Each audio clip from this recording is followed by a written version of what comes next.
Malapit na kasi Pasko, kaya ginawa mong Xmas 3 ang motor mo. Kala mo maganda, bulok naman, parang sirang bombilya, patay sindi.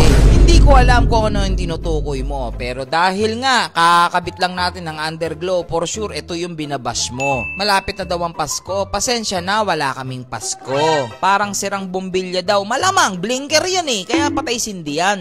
Ang sabihin mo, inggit ka lang. Eh di yung mga malulupit na mga naka-Indo concept pala ngayon na mga motor, mga bulok din pala sila kasi meron din silang underglow na tinatawag. Hindi ko maintindihan bakit pag sa akin yung nakikita sinasabi yung bulok, pero pag sa iba nyo nakikita, poging-pogi kayo. Aray mo!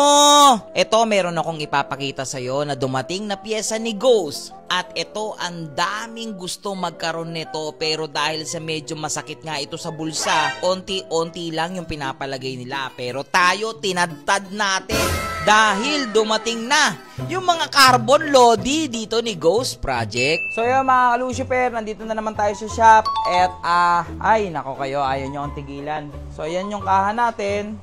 Andyan. Tapos, uy! Ano yun? Ano yun? Ano yun? Parang may naman. Uy! Uy! Uy! Gaya-gaya na naman ako. Gaya-gaya na naman tayo. Diyos ko naman.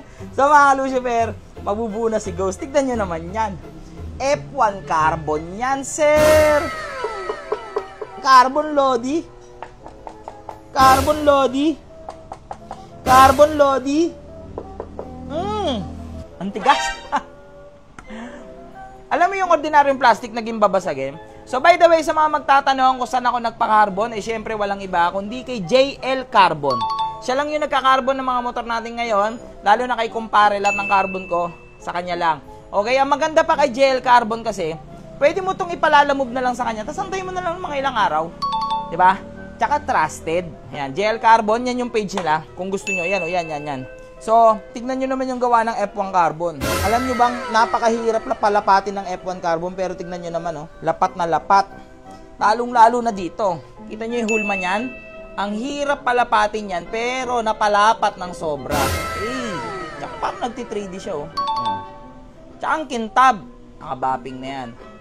Buo yan. Tapos yung dibdib natin, ayan, oh. Dibdib. Tapos yung, ano to, fender. Ito pinakamalupit. Yung tire hugger natin, oh. Panis. Eh. Tapos yung air filter cover. Tapos itong ating tail. Ito ako kinakabahan. Kinakabahan ako dito. Kasi dahil naka 3.5 tayo, mukhang sa pool! Ay. Tapos, tignan nyo, may previous pa, oh. Joke lang. Pinakarbon ko rin yan para naiiba ba? Naiiba. Oh, ha? Ang lupit mo talaga. So, big shoutout muna kay Boss JL. Yan kay Boss Jason. Shoutout sa'yo, JL Carbon. Napakatindi na itong mga carbon mo. Ayun, oh. Engine cover natin, oh. Pakak. Walang ka-damage. Ang ganda ng lapat lahat. Sobrang solid. Ito pa. Palikpik. Ngayon nyo sabihin sa akin na pangit ang version 2. Ngayon nyo sabihin, pangit ang version 2. Sa lahat ng mga naka-version 2 dyan, na-click, pangit daw yung motor natin, pampulubi daw. Lumabas kayo dyan sa comment section, lahat na naka-click version 2. Lapag nyo mga motor ninyo, ngayon nila sabihin, pangit ang version 2. So ngayon, mga Lucifer natin, papahinga lang kaming konti. Marami kasing customer eh. So, ikakabit na natin to, mabubuo na ngayon si Ghost.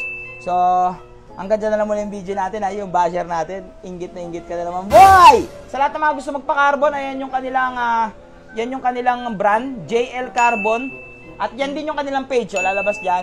O, para makita nyo na maayos mo na to, isang detalye muna, kapirasong montage.